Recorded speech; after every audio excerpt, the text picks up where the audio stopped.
Good morning student. अब हम +2 business studies का चैप्टर कर रहे हैं, नया चैप्टर का नाम है समन्वय की प्रकृति एवं महत्व।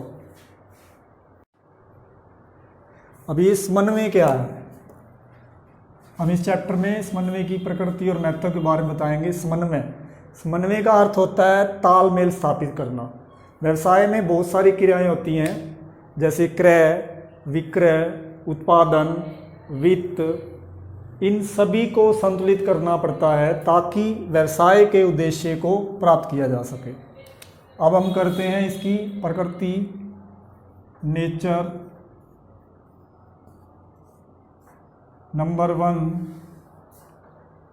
समन्वय।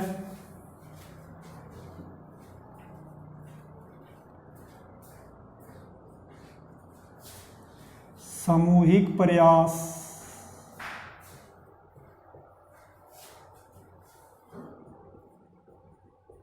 में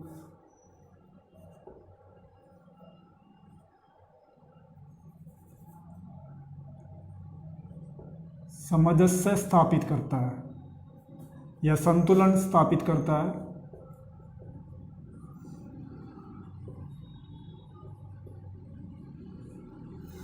समन्वय सामूहिक प्रयास में संतुलित स्थापित करता है।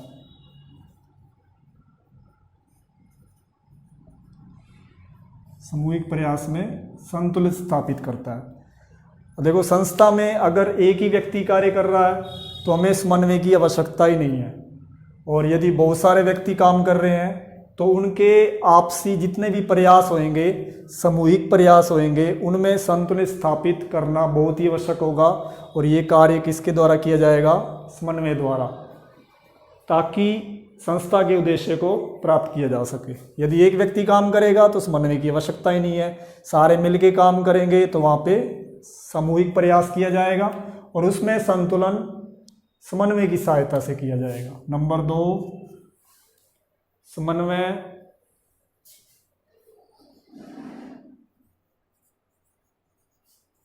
प्रयास में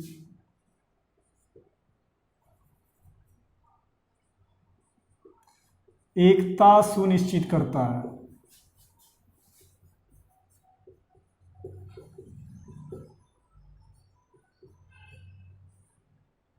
सुनिश्चित करता है।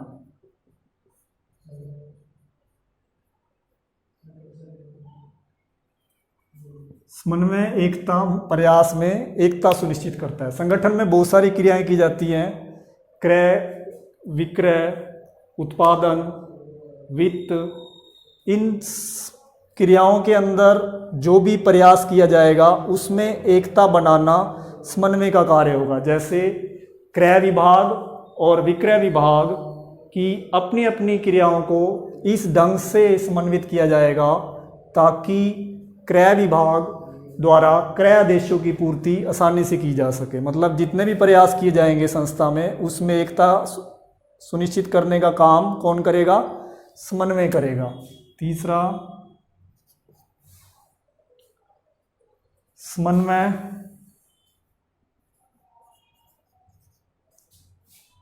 एक सतत होता है, कंटिन्यू प्रक्रिया।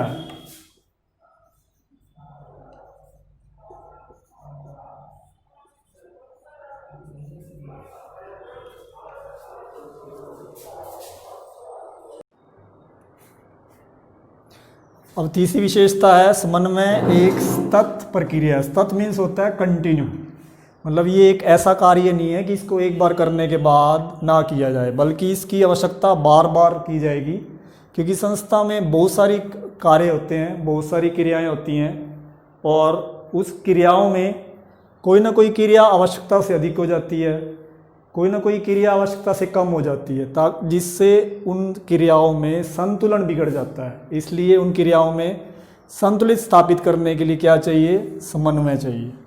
इसलिए समन्वय लगातार सतत प्रक्रिया है। नंबर 4, समन्वय एक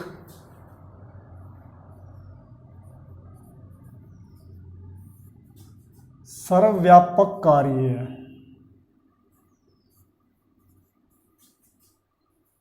सर्वव्यापक कार्य है।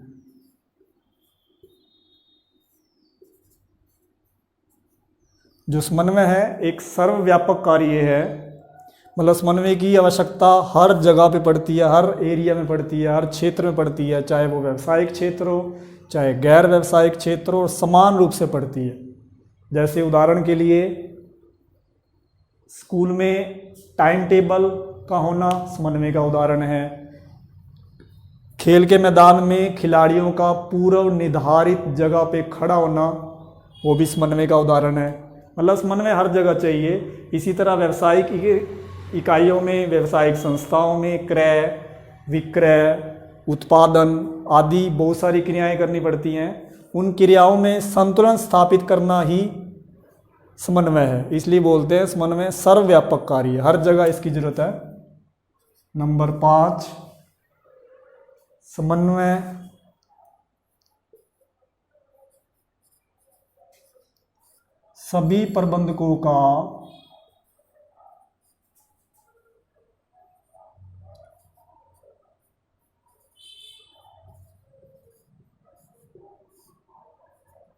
सभी प्रबंधकों का उत्तरदायित्व है।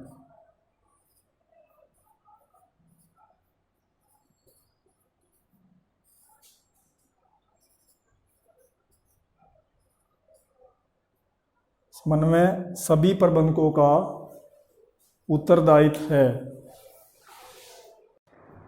अब हम 5th प्रकृति कर रहे हैं, समन्वय सभी प्रबंधकों का उत्तरदायित्व है।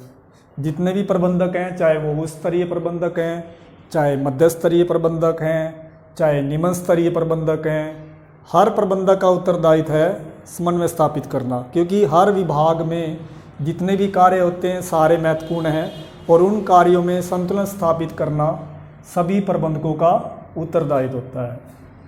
नंबर 6, समन्वय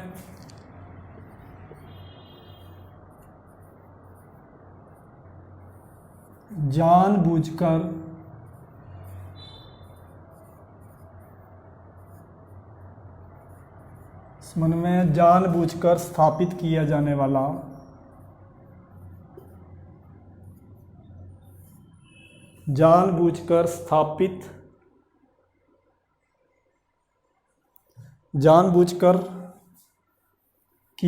कार्य है। जानबूझकर किया जाने वाला कार्य है। जो समन्वय है वो अपने आप स्थापित नहीं होता, इसे जानबूझकर स्थापित किया जाता है। केवल संयोग से ही बात नहीं बनेगी, हमें समन्वय की आवश्यकता भी होगी। जैसे उदाहरण के लिए यदि स्कूल में टीचर बहुत बढ़िया पढ़ाने की इच्छा रखता है तो वो संयोग है, लेकिन वहाँ पे टाइम टेबल नहीं बना हुआ तो वहाँ पे समन्वय का अभाव है। सहयोग के बिना समन्वय अधूरा है और समन्वय के बिना सहयोग अधूरा है। इसलिए समन्वय और सहयोग दोनों का होना बहुत ही आवश्यक है। बस आज हम यही प्रकृति करते हैं।